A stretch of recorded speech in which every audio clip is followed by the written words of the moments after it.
I'm Sierra. I'm 16. 2 weeks ago, my parents left a note on the fridge. Stay out of sight, freak. My entire family, my father, my stepmother, my step-siblings, were 3 miles away at the country club, raising champagne flutes, acting as though I had never existed. I believed that was the cruelest moment. I was mistaken. At 8:47 p.m., the doorbell rang, and the woman on my porch spoke 5 words that shattered everything. Your father signed you away.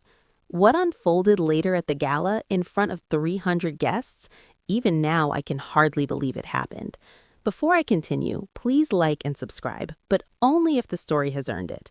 And while you're here, leave your city and local time in the comments below. I love discovering where each of you is watching from. Now let me bring you back to the morning of April 12th, my 16th birthday. I woke to silence, not the gentle Saturday hush of coffee brewing downstairs or the faint television murmur through the walls. This was an empty, hollow quiet, the sort that warns you before your feet even touch the floor that the house is deserted. My bedroom sits at the far end of the third-floor hallway, the smallest room in the entire home. No garden-facing window, no ensuite bath, no walk-in closet. I was relocated here at age 6, 2 years after my mother's death, because Chloe required my former room for her vanity arrangement. That's what Victoria explained. Chloe needs the space, sweetie. You understand, don't you? I understood. I padded downstairs barefoot. The kitchen felt chilled. Dishes from the previous night lingered in the sink. 4 plates, 4 glasses, 4 place settings of silverware. They'd eaten dinner without me once more. I hadn't even noticed. I opened the refrigerator for milk, and there it was, a note taped to the door with a lobster-shaped magnet from our Cape Cod vacation, the one I wasn't invited to join. Chloe's handwriting, bright pink highlighter, large looping script, as if she were lettering a homecoming poster. Dad's hosting brunch at the club. Don't come. Stay out of sight, freak. C. I read it 3 times, not from confusion, but because I kept praying I'd misread the words. Freak. That's the label they use when they assume I'm out of earshot, but this time Chloe had committed it to paper, made it indelible, pinned it beside the shopping list as though it belonged. Then I spotted something additional. At the bottom, in small, precise blue ink, my father's controlled, slanted script, 2 words and an initial. V will explain later. G. Victoria would clarify what exactly and clarify it later. I should explain how we arrived at this point. My mother, Lillian Merritt, perished in a car crash when I was 4. I don't recall the funeral. I remember her hands. I remember her scent, lavender blended with oil paint. And I remember the bracelet, slender silver adorned with a tiny star charm she never removed. It encircles my wrist even now. It has remained there since the day my father placed it in my palm inside a clear hospital bag and murmured, "This was hers." That was the final gentle gesture he ever offered me. 2 years after her death, Dad wed Victoria Ashford. She arrived with her 2 children, Chloe, 8, and Brandon, 10. In a single night, I shifted from the sole child in a tranquil home to the outsider in a noisy one. The change crept in gradually, the way rot spreads. First, my mother's paintings vanished from the living room. "We're redecorating," Victoria announced. Next, her photographs disappeared from the hallway. It's healthier for Grant to move forward. Then, the anniversary of her passing arrived without acknowledgement. No flowers, no candle, nothing. Each year, I diminished a fraction more. Last Christmas, Victoria arranged a professional family portrait. I descended in my best sweater. She glanced at me and said, "Oh, we didn't want to trouble you. You always seem so uneasy in pictures." The framed photo now graces the dining room. Grant, Victoria, Chloe, Brandon. 4 radiant smiles. No Sierra. I confessed to my father that it wounded me. His reply? "Don't make this harder than it needs to be." That bracelet belonged to my mother. My father once attempted to present it to Chloe for her junior prom. I concealed it in my sock drawer for 7 days. But what I never knew, what no one bothered to reveal, was that my mother had bequeathed me something far greater than jewelry. I lingered in the kitchen long after reading the note. Then I did something foolish, or perhaps courageous. I'm still undecided. I retrieved a dusty box of vanilla cake mix from the pantry, left over from some forgotten birthday, and baked myself a single cupcake in a ramekin because the muffin tin was missing. I pressed a cheap, half-melted candle from the junk drawer into the top, one salvaged from celebrations that never included me. I lit it over the stove flame and sang happy birthday to myself. My voice faltered on the second line. By the third, the words scarcely emerged. I extinguished the flame. I made no wish. I had ceased wishing for anything from this family years earlier. I lifted my phone. No messages. Not from Dad, not from Victoria, not from Chloe or Brandon. Nothing. I scrolled my camera roll, seeking anything to occupy my fingers, and found it, the sole photograph I possess of my mother. Blurry, captured on an outdated phone, possibly by a nurse. She cradles me, perhaps 3 years old, smiling toward the lens, the identical silver bracelet gleaming on her wrist. I slid to the kitchen floor, drew my knees close, and wept. Not for the note, not for the brunch that excluded me. I cried because after 12 years of silently repeating it to myself, I finally allowed the truth to ring clear and aloud. I have spent 12 years apologizing for my presence in this house, and no one ever told me I could stop. The microwave clock glowed 8:47 p.m. The doorbell chimed. I nearly ignored it. I'm glad I didn't. I swiped tears from my cheeks with the back of my hand, discarded the candle, and approached the front door. Probably a delivery or a neighbor's misplaced DoorDash. It wasn't. A woman stood on the porch, late 50s perhaps, silver-threaded hair swept into a neat low twist, gray blazer atop a crisp white blouse, as though she'd stepped straight from a courtroom. She clutched a thick brown envelope, the sort secured by a metal clasp. Her eyes were rimmed red, not from liquor, but from tears. When she saw me, she froze. "You look just like her," she said softly. I didn't know how to respond. "Like whom?" "Your mother." No stranger had uttered the word mother in reference to me in years. It struck somewhere deep behind my ribs. "Who are you?" "My name is Dorothy Kessler. I'm an attorney, and I was your mother Lillian's dearest friend." The name meant nothing to me. I'd never heard it spoken. Dad never mentioned my mother's friends. He never mentioned my mother at all. Dorothy peered past me into the shadowed house. "Are you alone?" "Yes." A muscle tightened along her jaw. Her gaze landed on the note still magnetized to the fridge, visible from the threshold. She read it. I watched her expression shift. Then she lowered herself onto the porch step beside me, as naturally as if she had known me forever.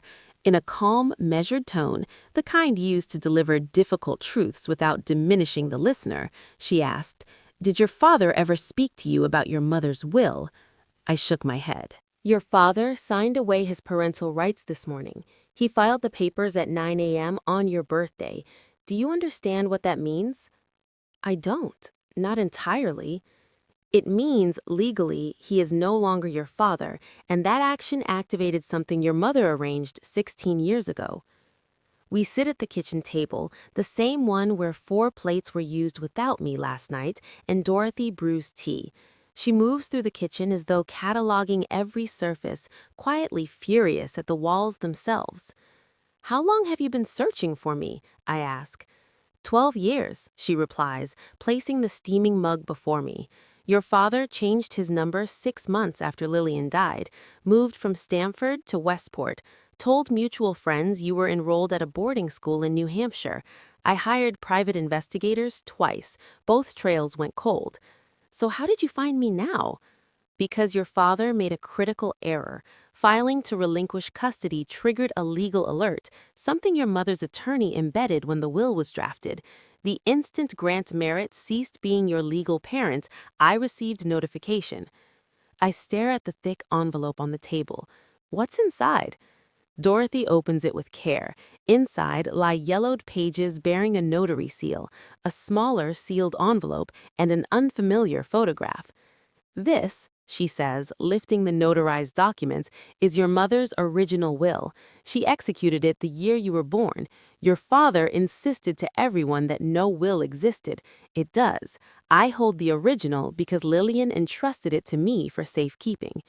She explains plainly, my mother owned assets, this house we're sitting in, a cabin in Vermont, a parcel of land in Maine, an education trust fund established for me, and a collection of paintings inherited from my grandmother's family. Everything was bequeathed solely to me, managed by a guardian until I reached 18. That guardian was intended to be Dorothy. And the house? I whisper. This house? It's yours, Sierra. It always has been. He simply never told you. Dorothy rests her fingers on the smaller sealed envelope, but leaves it untouched. There's a letter from your mother inside.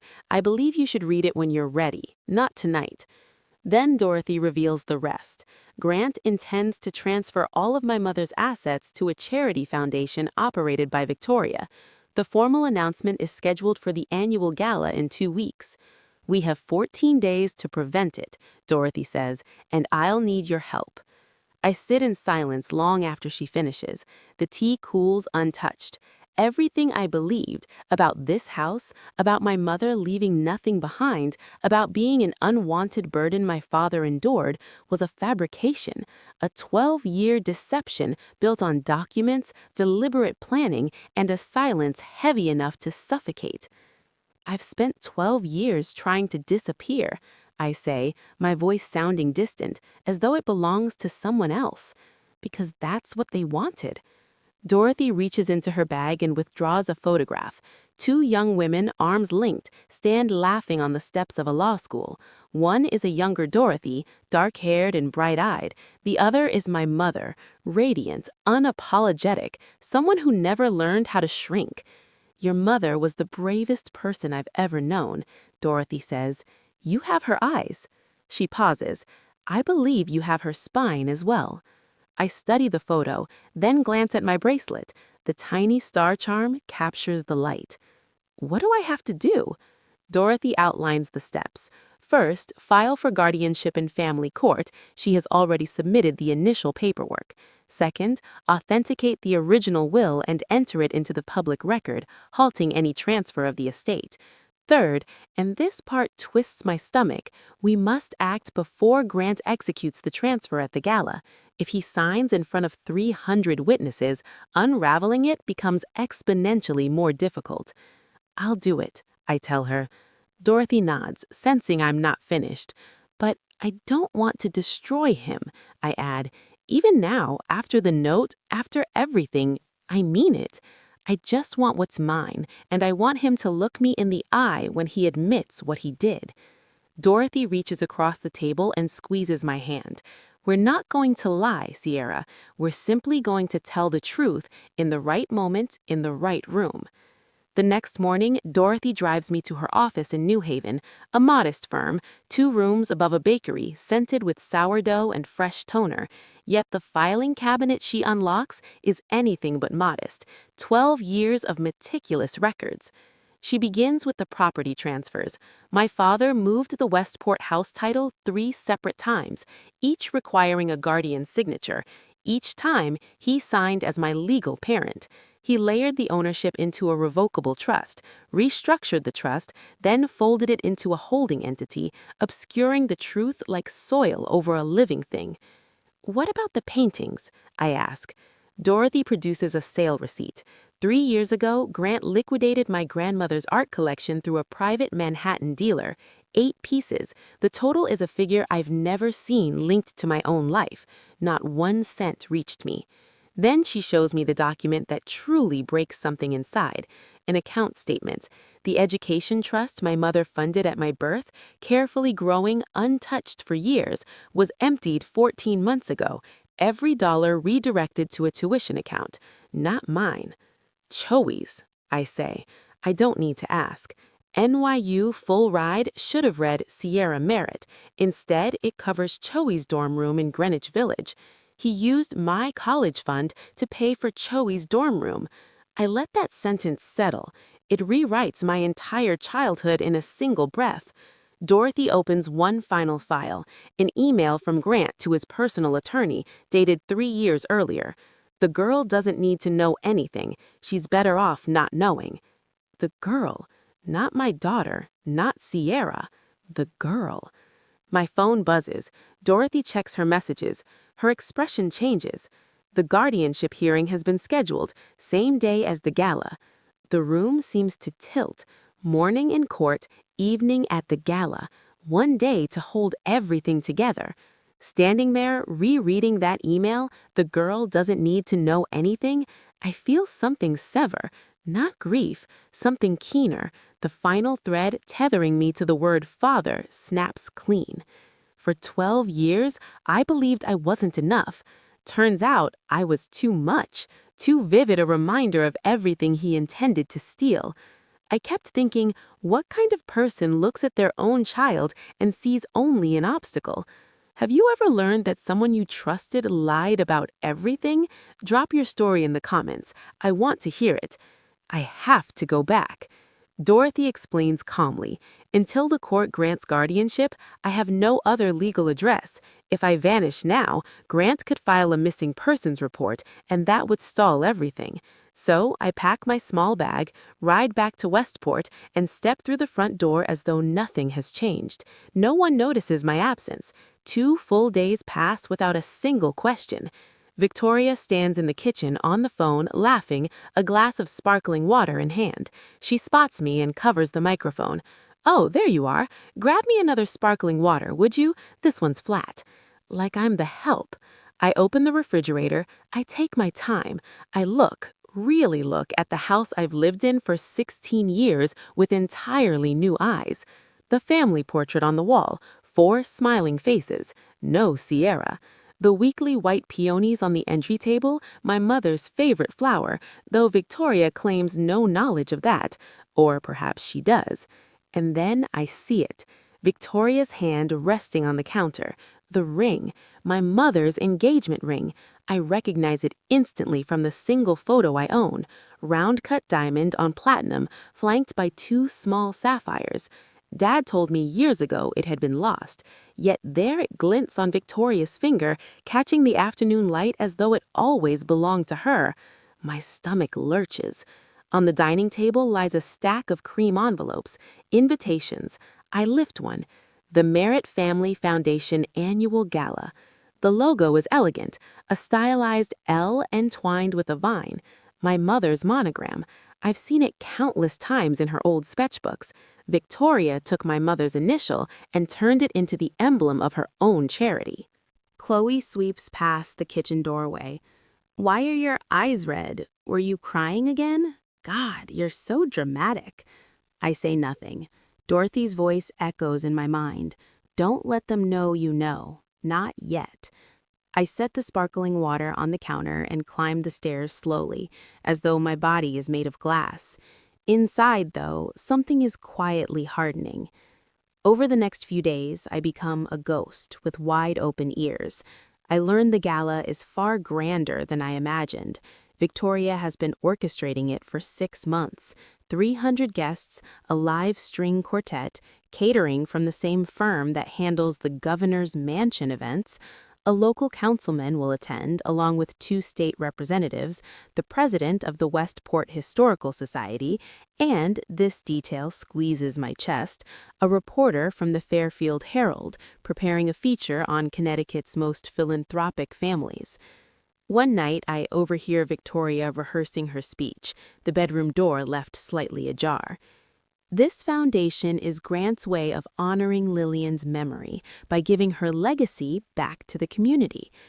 I press my spine against the hallway wall and shut my eyes. She plans to stand before 300 people, invoke my mother's name, and sign away everything my mother owned. That same night, I called Dorothy from the bathroom, shower running to mask my voice. 300 people, I whisper. Press. Politicians. Dorothy stays quiet a beat, then answers. "That isn't honoring her memory, Sierra. That's laundering her assets through a charity they control." She confirms the timeline. The guardianship hearing is locked for 10 a.m. on Gala Day. The event begins at 7 p.m. If the judge rules in our favor that morning, Dorothy gains immediate legal authority to act by evening. What if the judge rules against us? 3 seconds of silence stretch like 30. Then we lose everything. Your mother's house, the trust, all of it flows into that foundation. Recovering any piece could take years, if it's even recoverable. I end the call. I perch on the edge of the bathtub while steam fills the room. 300 people will watch Victoria erase my mother's life unless I stop it. Footsteps sound in the hallway. I freeze. Through the narrow gap beneath the door, a shadow lingers. Someone standing, listening. The shadow shifts. I ease the door open an inch. Brandon is retreating down the corridor. He glances back once, face unreadable, then vanishes into his room. Did he hear me? 5 days before the gala, Victoria takes Chloe to Neiman Marcus for a dress fitting. I know because I hear them leaving. Laughter, keys jingling, the garage door rumbling open. No one mentions it to me. No one asks whether I'd like to come. That is the unchanging rhythm of the Merritt household. Events orbit me, never include me, never consider me. That evening, Chloe returns with a garment bag draped over her arm like a prize. Black floor-length gown. She hangs it on the back of her bedroom door and leaves the door wide open so the entire hallway can admire it. At 9 p.m., Victoria knocks lightly on my frame. She leans in the doorway, head tilted, voice coated in practiced concern. "Sweetie, the gala is a family event. Important people will be there. I think it's best if you stay home. You'd only feel anxious the whole time. I'm doing this for you." "Actually, I was hoping to come." Her eyebrows lift, just a fraction, a tiny crack in the facade. "Honey, I don't think you have anything appropriate to wear, and honestly, these events aren't really your thing." From the hallway, Chloe calls. "She'll just stand in the corner like she always does. What's the point?" I swallow. I nod. "Okay." Victoria smiles, pats my shoulder, and walks away. I close my door. I text Dorothy 4 words. "They told me to stay home." Her reply arrives in 12 seconds. "Leave that to me. I have something from your mother's closet." I stare at the message until the screen fades to black. My mother's closet.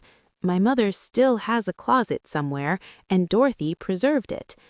Then Victoria's voice drifts through the wall, almost casual. "Oh, and Sierra, your father wants to talk to you tomorrow. Something about paperwork." Paperwork. My hands turn cold. The next afternoon, my father summons me to his study.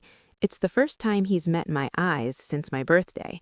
He sits behind the massive oak desk, the kind that announces who holds power here. A half-empty glass of scotch rests at his elbow. "Sit down, Sierra." I sit. He speaks in a tone I haven't heard in years, soft, almost paternal, like someone rehearsing a role he's forgotten. "I know things have been difficult. I want you to understand I'm doing what's best for you." What's best for me? The words drop like stones. "I found a school, Phillips Academy, Massachusetts. Excellent program, small classes. You'd start in the fall. A boarding school, a fresh start." He leans forward, hands folded. "You'll love it there, Sierra. Away from all this." Away from all this. He means away from the evidence of what he's done. Away from anyone who might ask questions. Ship the girl to Massachusetts, sign the estate over at the gala. By September, when school begins, there will be no Sierra in this house, no Sierra on the documents, no Sierra at all. I look at him, really look. The graying temples, the crisp shirt, the faint club tan. He could be an advertisement for devoted fatherhood. Every inch of it is surface. He reaches across the desk and rests his hand on my shoulder. "Trust me, I'm your father." The question slips out before I can cage it. "Are you?" His hand stiffens, his eyes narrow. I recover quickly. "I mean, are you sure this is the right thing?" He withdraws, nods, offers that smile, the one I once thought was warm. Now I see it clearly. The smile of a man who has calculated the cost and decided you're not worth it. You'll love it there, I promise. As I leave, I glance back. A manila folder lies half concealed beneath the Financial Times. The logo on top, Merritt Family Foundation. Beneath it, in bold, Asset Transfer Agreement, and the date, the night of the gala. In the hallway, my hands shake. I photograph the folder through the cracked study door and send the image to Dorothy. Saturday, 4 days remaining, I tell Victoria I'm heading to the library. She doesn't glance up from her phone. Dorothy's office feels transformed. The bakery aroma has vanished beneath stacks of paper and cooling coffee. A whiteboard dominates one wall, red marker sketching a timeline, dates, names, arrows, and at the far right a single circled word, gala. Here's where we stand, Dorothy says. She briefs me like a commander addressing a soldier. Morning, guardianship hearing at Fairfield Family Court. She will present the original will, Grant's signed relinquishment papers, and my photograph of the asset transfer agreement. If the judge rules for us that morning, Dorothy gains immediate legal authority to act by evening. Evening, armed with a certified court order freezing all assets of the Lillian Merritt estate, we enter the gala. If Grant signs anyway, the transfer is void. And if he attempts to bar our entry, 300 witnesses, a Herald reporter, and a court order, he won't succeed. Then she does something that blurs the room. She opens a narrow closet at the back and withdraws a garment bag. Inside rests a vintage white dress, delicate lace at the neckline, simple, elegant, never trying too hard. Your mom wore this to her first gallery opening. She walked in and every head turned, not because the dress cost a fortune, but because she knew exactly who she was. I try it on in the bathroom. It fits perfectly. It fits like it had been waiting. In the mirror, for the first time in 12 years, I don't see the freak. I don't see the third-floor girl. I see my mother's daughter. Dorothy watches from the doorway, holding the sealed envelope. Your mom's letter. Read it when you feel strong, not before. I nod. I'm not ready yet, but I will be. 2 nights before the gala, I'm in the kitchen at midnight, sipping water, mentally rehearsing the plan for the 100th time, when the overhead light snaps on. Brandon stands there, in sweatpants and a wrinkled t-shirt, hair tousled, as though sleep refused him too. He stands in the doorway for a moment, then crosses to the fridge, pulls out a water bottle and lowers himself into the chair across from me. We sit in silence. We've always sat in silence. In 12 years, I could count our genuine conversations on one hand. Then, quietly, he speaks. I know you're planning something. Every muscle in my body locks. I heard you on the phone last week, in the bathroom. He peels the label from his bottle, eyes fixed on the plastic curling away. I didn't tell Mom. Why not? A long pause. Because of what they did to you on your birthday. That note Chloe wrote, I watched her write it. I was standing right there, and I didn't stop her. He finally meets my gaze.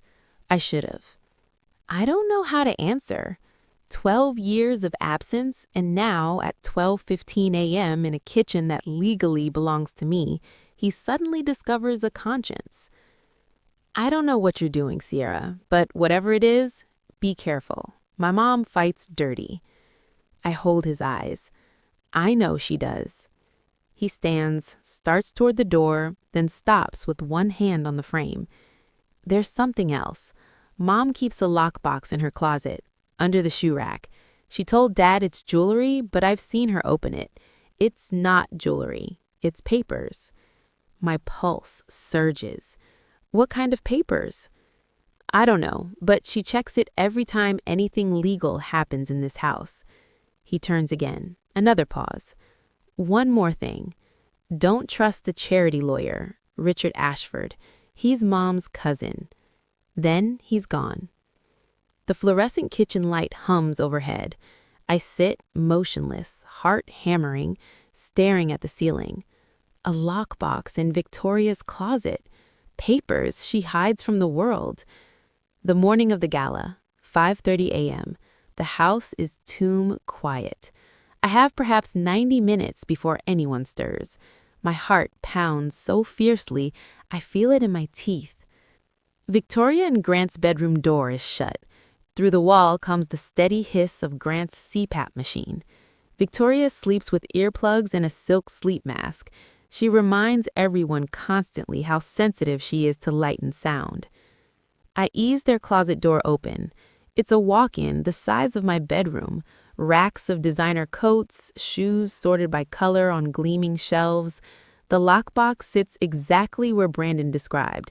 Bottom shelf, concealed behind a row of polished riding boots. Matte black, 4-digit combination. I try Victoria's birthday. Nothing.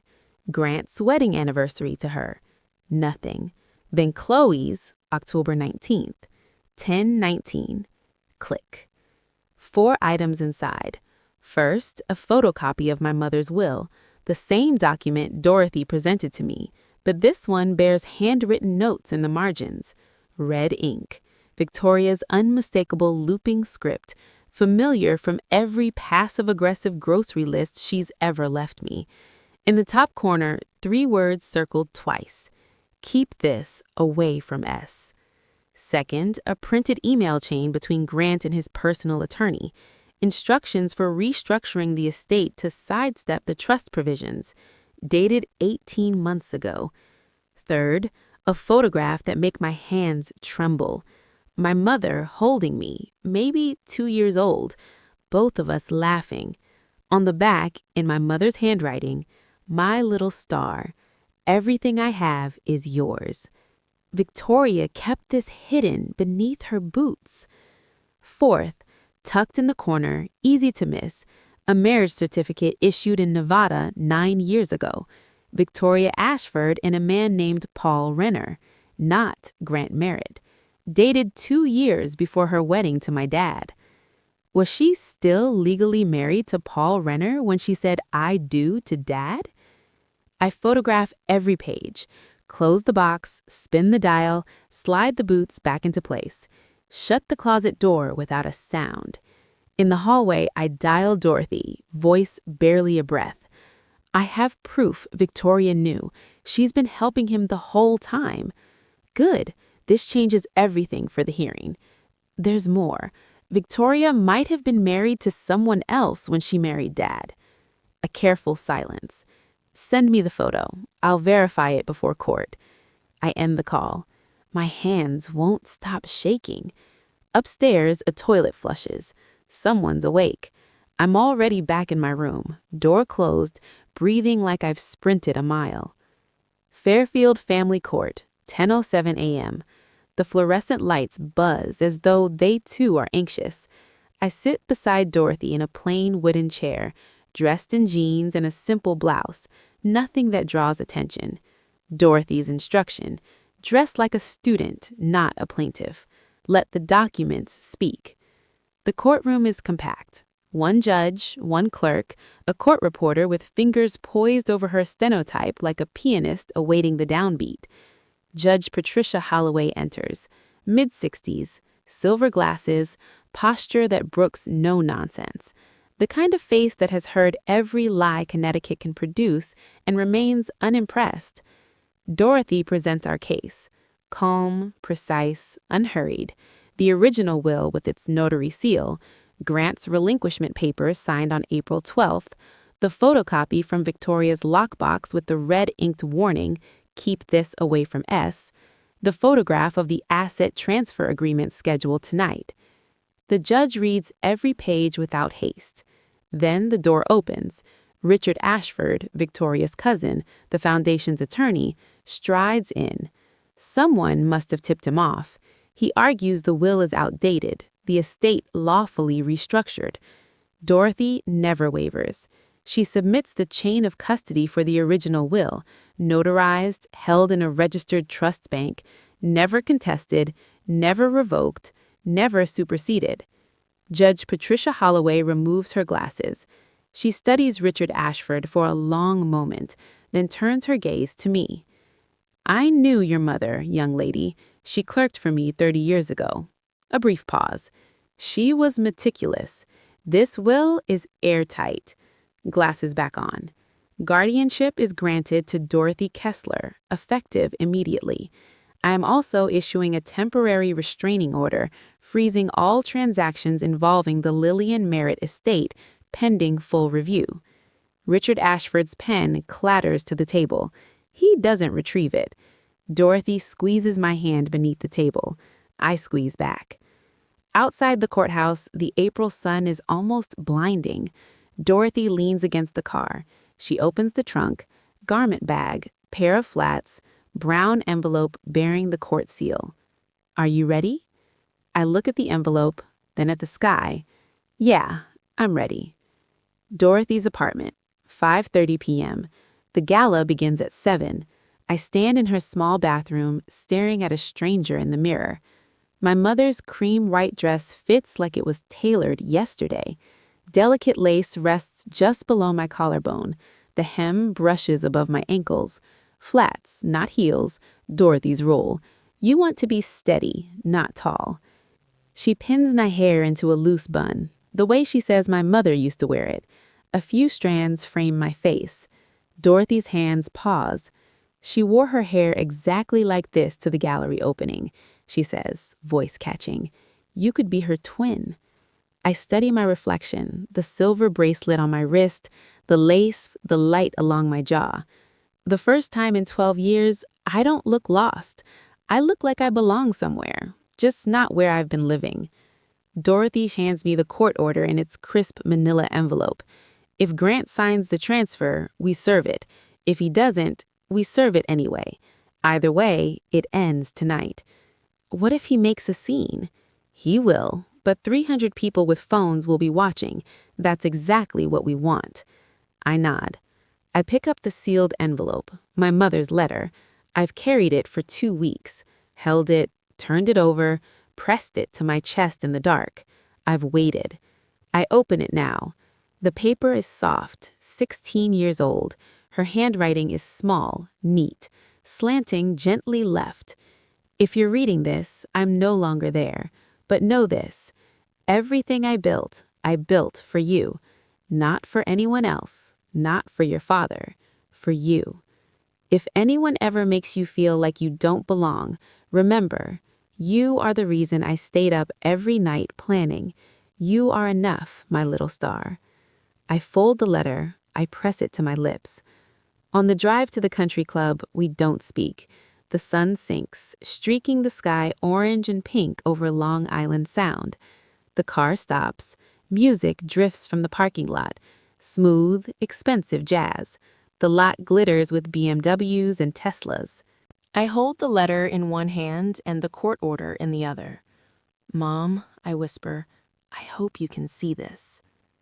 The Fairfield Country Club resembles a wedding venue amplified to excess. Crystal chandeliers descend from vaulted ceilings. Crisp white tablecloths drape round tables set for 10. Real candles flicker everywhere, not the battery-operated kind, because Victoria would never allow anything so pedestrian. A jazz quartet in the corner plays something by Coltrane, smooth and understated.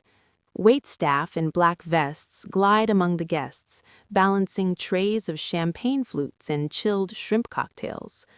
300 people, perhaps more, every seat occupied. At the far end of the room, near the modest stage, my father stands in a black suit and silver tie, one hand resting lightly on Victoria's back, laughing with a man I recognize from the club's board of directors. Victoria is beside him, in a long, fitted red dress, the kind that costs what some families earn in a month. On her left hand, my mother's engagement ring catches the light with every gesture. Chloe sits at the VIP table near the front, tapping her phone, looking bored and expensive. Dorothy and I enter through the main doors. I don't slip in. I don't use a service entrance.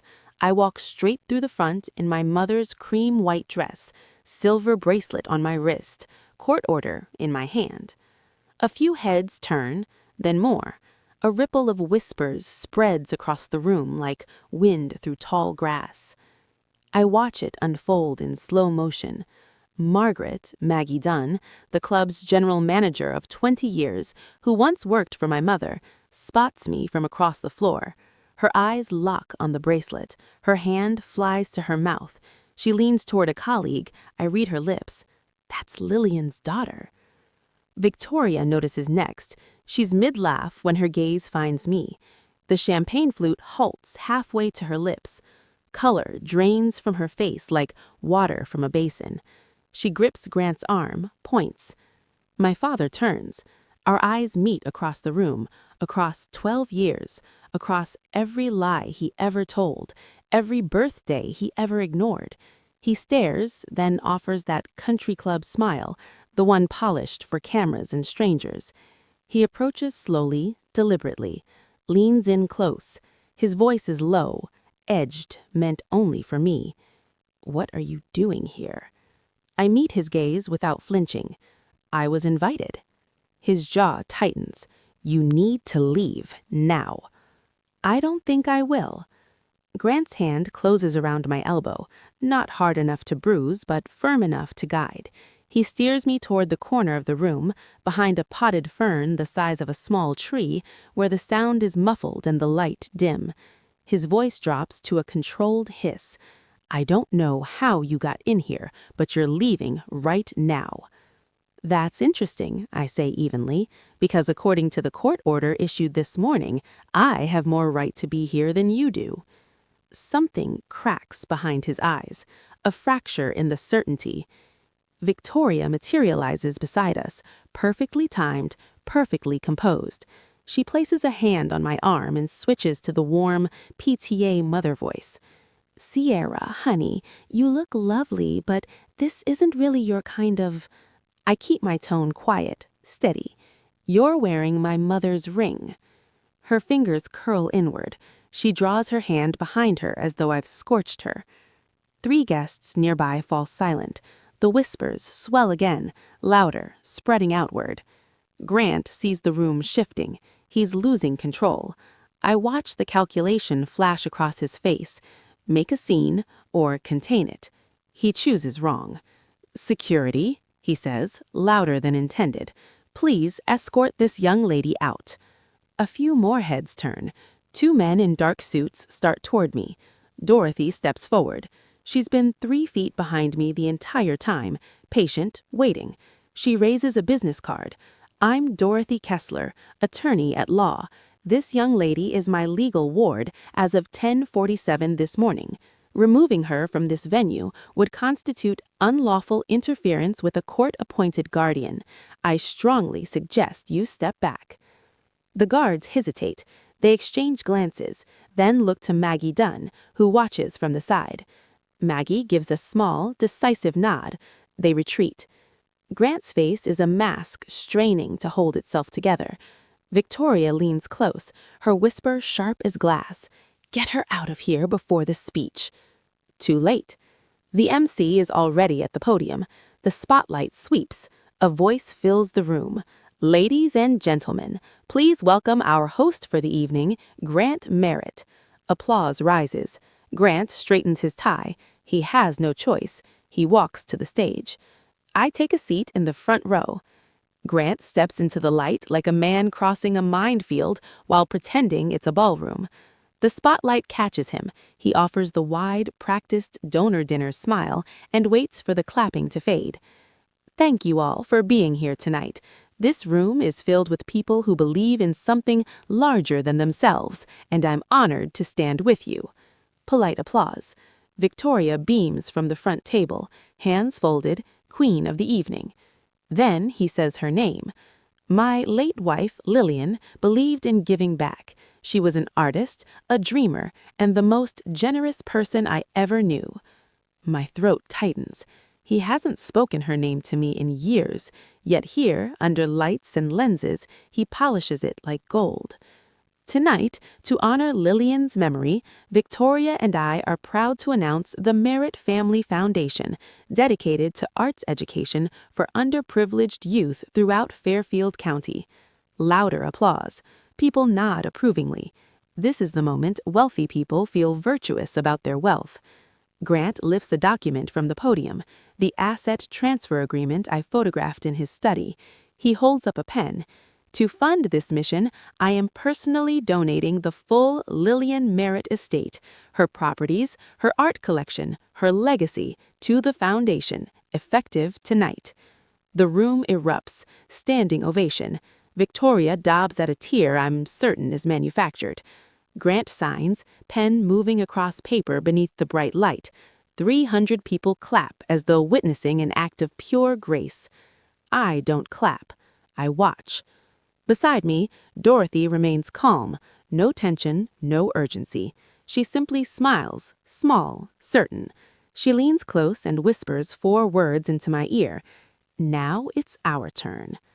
The applause still rolls as Dorothy rises. She doesn't hurry. She buttons her blazer, picks up the manila envelope, and walks to the stage with the quiet authority of someone who has done this 1,000 times. The MC moves to intercept her. She shows him something, I can't see what, and he steps aside. Dorothy takes the microphone. "Excuse me." The room quiets, not instantly, but gradually, like air escaping a balloon. Heads turn, phones lift. I'm Dorothy Kessler, an estate attorney licensed in the state of Connecticut. I hold a court order from Judge Patricia Holloway issued this morning, freezing all assets of the Lillian Merritt estate. Silence settles, thick enough to feel against the skin. The document Mr. Merritt just signed is legally invalid. He has no authority to transfer these assets because they never were his. Grant steps forward. This is ridiculous. Who let this woman... Dorothy doesn't raise her voice. She doesn't need to. These assets belong to Lillian Merritt's sole heir, as designated in her original notarized will. A will Mr. Merritt concealed for 12 years. Dorothy turns to me. 300 pairs of eyes follow. I stand. My knees feel like water. My spine is steel. I walk to the stage, take the microphone, and look directly at my father. My name is Sierra Merritt. Lillian Merritt was my mother. She left a will naming me her only heir. My father hid it for 12 years. Every property he just attempted to donate, the house, the cabin, the art collection, belongs to me. The room doesn't whisper, it erupts. Chairs scrape back, gasps ripple from table to table, camera flashes ignite, then multiply. Grant seizes the microphone stand. She's a child. She doesn't know what she's... I don't let him finish. You signed away your parental rights on my 16th birthday. You filed the papers the same morning I woke up alone to a note on the fridge calling me a freak. You sent your own daughter away so you could take her inheritance. I list the manila envelope. I have the court order. The court has your relinquishment papers. And now every person in this room knows exactly what you did. Dead silence. 300 people. Not a fork clinks. Victoria surges to her feet. This is a scam. That girl has always been... I turn to her, voice calm and level, like I'm stating tomorrow's weather. Mrs. Merritt, or should I say Miss Ashford, since your marriage to my father might not even be legal... Victoria's mouth opens, closes, opens again. The room is no longer murmuring, it's roaring. Grant's carefully constructed mask doesn't crack, it shatters. He steps toward me, finger raised, the word, "You ungrateful," already forming, then dies on his lips when he sees the phones. Dozens of them held high across the ballroom like lighters at a concert, except no one is cheering for him. He pivots, switches to the other voice, the soft, concerned father tone he deploys when cameras are rolling. Folks, this is a misunderstanding. My daughter has been troubled. She has emotional difficulties, and she's been influenced by someone who... Dorothy steps forward. She raises 2 documents like a teacher displaying exhibits A and B. Mr. Merritt, here is the court order. She lifts the second page. And here is a photocopy of your late wife's will, recovered from your current wife's personal lockbox, complete with her handwritten note in red ink. She reads it aloud, clear and unhurried. Keep this away from S. Victoria's voice cracks, shrill. I've never seen that before. Dorothy remains unmoved. It was verified this morning. Your handwriting, your fingerprints. Grant spins toward Victoria. The sentence that escapes him, the one that will trail him for the rest of his life, comes out in front of 300 silent witnesses. You told me you destroyed that. The room inhales sharply. He just confirmed it. All of it, in one sentence. Victoria looks as though she's been struck. Grant realizes what he said. His hand falls. His jaw works silently. From the VIP table, Chloe stands, mascara already streaking. This is her fault. She always ruins everything. That's enough. The voice cuts from the side of the room. Maggie Dunn, the club's general manager, has walked to the nearest microphone by the string quartet. I worked for Lillian Merritt for 5 years. I recognized that bracelet on Sierra's wrist. Lillian never took it off. And Lillian told me more than once that everything she had was for her daughter. A pause. Then someone claps. One person, then 5, then 50, then the entire room. Not for Grant, not for the foundation, for me. The applause fades. The room waits. I look at my father. He's still on the stage, but he's alone now. Victoria has physically distanced herself, as though he's contagious. Chloe sits sobbing at the VIP table, black gown twisted in her lap. The councilmen and board members have quietly drifted to the back. No one stands near Grant Merritt. I could destroy him right here. I could read the email aloud. The girl doesn't need to know anything. And let the Herald reporter print it tomorrow. I could waive Victoria's Nevada marriage certificate and watch the gasps multiply. I don't. That's not why I'm here. I take a breath. My voice into the microphone isn't loud. It doesn't need to be. I didn't come here tonight to humiliate anyone. I came because you were about to give away everything my mother left for me, and I couldn't let that happen. The room holds perfectly still. I spent 12 years in that house, the smallest room, the last seat at the table, the one face missing from the family portrait. I spent 12 years being called a freak by people you chose over me, 12 years trying to earn a love that was never coming. I look straight at him, at the man who once carried me on his shoulders. I'm done trying. He flinches. It's small. I see it. 300 other people see it too. I'm not asking for your apology. I don't need it. The estate belongs to me. The court has confirmed it, and I'm leaving tonight with my guardian, Dorothy Kessler, who, unlike you, kept her promise to my mother. I touch the bracelet on my wrist. The little star charm is warm against my skin. Mom, I say softly, only the front row can hear. I kept it safe just like you asked. I turn from the stage and walk down the center aisle. Dorothy falls in beside me. Our footsteps, her heels, my flats, echo on the hardwood. Silence at first, then applause. Not polite, the real kind, the kind with weight. I don't look back. We reach the lobby before my legs give out. Dorothy catches my arm. Sit, she says, guiding me to a bench near the coat check. Breathe. You did it. My hands shake. My whole body shakes. But something in my chest, something clenched tight since I was 4 years old, is finally releasing. Through the glass doors, I watch the fallout unfold in real time. Grant stands alone at the podium, staring at the signed document that is now worthless. 2 board members speak in low, urgent tones near the bar. The Herald reporter scribbles furiously, her hand a blur. Victoria is absent from the ballroom. I spot her through a side window in the parking lot, pacing, phone pressed to her ear. The call doesn't connect. She tries again.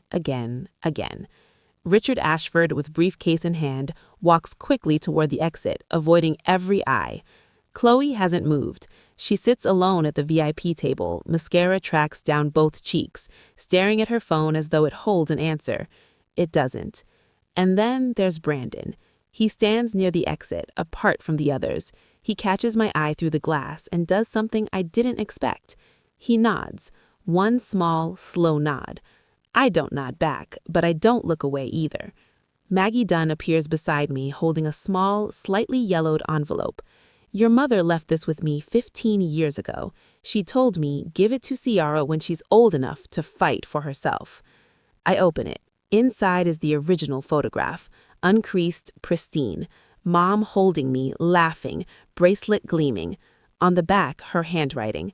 My little star, you are enough. I close my eyes. Dorothy puts her arm around me. "Let's go home, Sierra." That moment, walking out of that ballroom with 300 people watching, my knees were shaking, my hands were shaking, my voice had shaken. But something inside me was steady. For the first time in 16 years, something inside me was steady. Like my mom was walking beside me, like she'd been waiting for me to stop standing in the corner and finally cross the room. Have you ever had a moment like that? A moment where you finally said, "Enough"? Not screaming it, not slamming doors, just saying it calmly and meaning it. I'd love to hear about it. Drop it in the comments. And if you're still watching, thank you. You're the reason I'm sharing this. 1 week later, I'm sitting at Dorothy's kitchen table in New Haven, eating scrambled eggs she made from scratch, when the phone rings. She picks up, listens for 40 seconds, and hangs up. That was the court clerk. The judge has reviewed the complete file. Lillian's will is fully upheld. All properties are restored to the trust, under my management until you turn 18.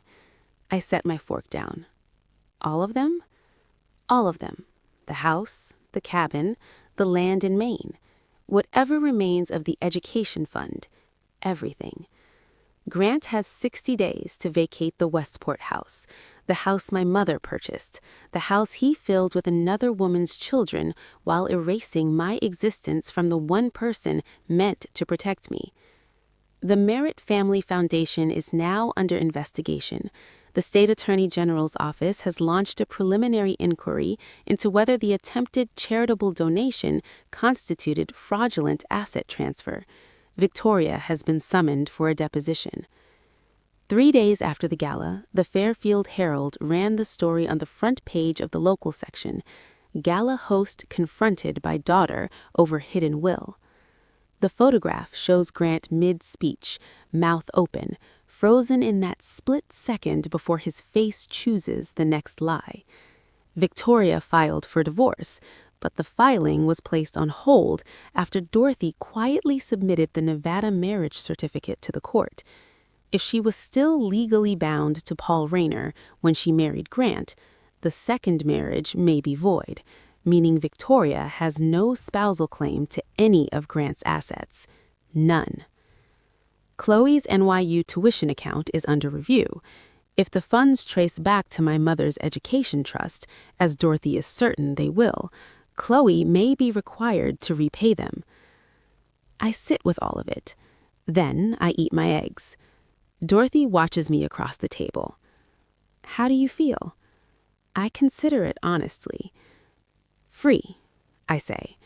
I feel free. 2 weeks after the gala, my phone rings. Caller ID, Brandon Merritt. I almost let it go to voicemail. My thumb hovers over the screen through 3 full rings. Then I answer. Hey. His voice is quieter than I remember, stripped bare. Hey. A long pause, the kind where courage gathers itself. I'm not calling to ask for anything, he says. I just wanted to tell you that you did the right thing, and I'm sorry I didn't do it sooner, any of it. I lean against the window in my new room, Dorothy's guest room, with its view of an oak tree and more sunlight than I've known in years. Where are you? Staying with a friend in Bridgeport. I moved out the day after the gala. I exhale. First time in my life I'm not using Mom's credit card for anything. It's strange, but it's good. How's everyone else? Mom is furious, calling lawyers nonstop. Dad won't speak to anyone, just sits in the study with the door closed. Chloe blames you. A pause. But I think they're angry at themselves. They just don't know how to admit it. I let the silence rest. It isn't awkward. It's simply truthful. I don't hate you, Brandon. I don't hate any of you. I know, but I can't pretend none of it happened. I need distance. Real distance, not the kind where we all smile at Thanksgiving and act like the last 12 years were normal. I understand, and I believe he does. If you ever want to talk, no pressure, you know how to reach me. Same goes for you. But I'm not coming back to that house. I wouldn't ask you to. We hang up. I sit by the window for a long while. The oak sways in the breeze, late afternoon light turns everything gold. I'm not sad. I'm not euphoric. I'm something quieter in between. Something I suspect might be peace. A month after the gala, Dorothy hands me an envelope that arrived through her office. "From your father," she says, via his attorney. I open it at the kitchen table. Thick cream stationery embossed with Grant Merritt's personal letterhead. Even now, he can't stop performing. I read it slowly once. "Sierra, I hope you understand that everything I did was to protect this family's reputation. Your mother's estate was complicated, and I made decisions I believed were best. I wish you hadn't made this public. It didn't need to go this far. Grant." I read it again.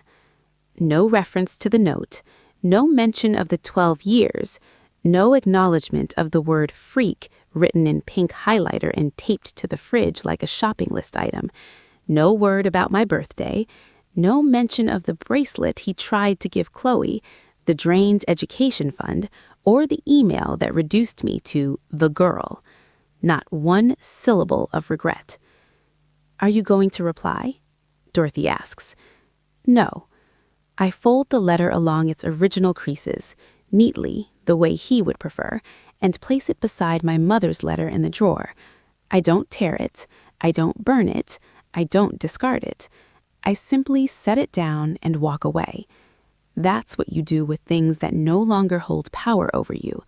You set them down. Then I notice something else inside the envelope, wrapped in tissue at the bottom. My mother's engagement ring. The round-cut diamond flanked by 2 sapphires, the one Victoria wore to the gala. No note, no explanation, just the ring. I hold it to the window. It catches the light the same way it did on her finger, except now, for the first time, it feels like it has returned home. I slip it on. It fits perfectly. Mom's letter, Mom's dress, Mom's bracelet, Mom's ring. Piece by piece, she is coming back to me. 6 months after the gala, I'm sitting cross-legged on the floor of Dorothy's New Haven apartment, painting. Nothing masterful. I'm still learning. Right now, it's a bowl of oranges that resembles a pile of softballs, but the brush feels correct in my hand, the way it must have felt in hers. Dorothy hung my first painting, a watercolor of the oak tree outside my window, above the living room couch. She didn't ask, she simply did it, the way you do for someone who belongs. I attend a new school, smaller than Westport, no lacrosse team, no college counselor with a long waiting list. But I have friends, real ones, for the first time. 2 girls from art class who know nothing about the Merritt Gala, and I prefer it that way. The Westport house belongs to the trust now. I haven't returned. I'm not ready. Perhaps next year, perhaps never. Dorothy says there's no hurry, and I trust her. The Vermont cabin is different. Dorothy and I drove up last weekend. It's modest, nestled in the Green Mountains, with a porch facing east for the sunrise. When I stepped inside, my breath caught. Mom's paintings still hang on the walls. Grant never came here. He never touched this place. It felt like entering a room she had just stepped out of. Her brushes rest in a coffee can on the windowsill. Her hiking boots stand by the door. I sat on the porch for 2 hours, wrapped in a cedar-scented quilt, watching the trees turn gold and red. On my wrist, the silver bracelet. On my right hand, Mom's ring. "She would have loved seeing you here," Dorothy said from the doorway. "I think she can see me wherever she is. I think she's been watching this whole time. I'm 16, and I'm beginning again. That should feel terrifying. It doesn't. It feels like breathing. People ask if I regret it, if I wish I'd handled it differently, quieter, more privately, without the stage, the spotlight, the 300 witnesses with their phones raised. Honestly, no. Not because I wanted to humiliate anyone, but because silence was the cage that held me for 12 years. My father relied on my silence. Victoria relied on my silence. Chloe relied on my silence. They constructed an entire life on the certainty that I would remain small, remain quiet, keep eating alone in the kitchen, sleeping in the smallest room, and accepting "don't make this harder than it needs to be" as love. It wasn't love. It was control. The only way to shatter it was to speak the truth aloud in a room full of people where no one could rewrite it afterward. On that stage, I learned something essential. You don't need anyone's permission to exist. You don't need to earn the right to be seen, and you never have to shrink yourself so others can feel larger. I also learned what family truly is. It isn't blood, it isn't a shared last name, a holiday portrait, or a seat at a gala table. Family is the woman who searched for you 12 years to find you, who kept every promise your mother ever asked of her, who hung your imperfect painting on the wall without asking, who drove you to a cabin that still smells of cedar and sunrise. Family is the person who shows up, not when it's convenient, but when you need them most. And for the first time in my life, I know exactly what that feels like. Family is the person who keeps your mother's dress in a closet because she believes one day you'll need it. Family is a quilt draped over a porch in Vermont and a painting hung on the wall without asking permission. Dorothy is my family, and for the first time in my life, I understand what that word truly means. So if you're out there, if you're reading this in a house where you feel invisible, where the people who should love you make you feel simultaneously too much and never enough, I want you to hear this clearly. It's not you. It was never you. You don't owe your silence to people who would never offer theirs in return. And you don't have to wait for someone else to find you. You can find yourself. This morning, I stood in front of the mirror in my room with its view of the oak tree, the paint-stained desk, and the door I can close whenever I choose. Mom's cream white dress hangs on the back of the closet door. I wore it once, and I'll wear it again, not for anyone else, but for me. I opened my laptop and found an email from school. I've been accepted into the advanced painting program for the spring semester. My art teacher added a note at the bottom. "Sierra, your use of light reminds me of someone. Keep going." I smiled. Not a victory smile, not the kind staged for cameras, the quiet kind, the kind that begins in your chest and spreads outward slowly, like sunrise over the green mountains. On my desk sit 2 letters, one from Mom, soft paper, gentle words, 16 years of love folded into a single page. One from Grant, stiff letterhead, hollow words, 12 years of silence masquerading as strategy. I keep them both, not because I forgive him. I'm not there yet. Maybe I will be someday. Maybe I won't. That choice belongs to me now.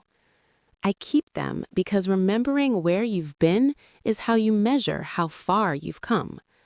Outside the window, autumn has arrived in New Haven. The oak tree glows golden. The sky is sharp, blue, impossibly wide.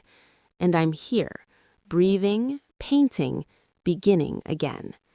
Not the girl from the 3rd-floor room, not the freak on the note.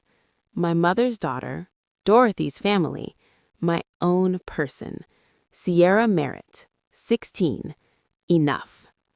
That's my story. And if you made it all the way to the end, thank you. Truly, it means more than you know. If this reminded you of someone or something you've carried quietly, share it. Sometimes realizing you're not alone is the very first step. And if you want to hear what happened next, because trust me, there's more, I'll leave the link in the description. Like, subscribe, and hit the bell if you haven't already. I'll see you in the next one. Stay strong. You are enough.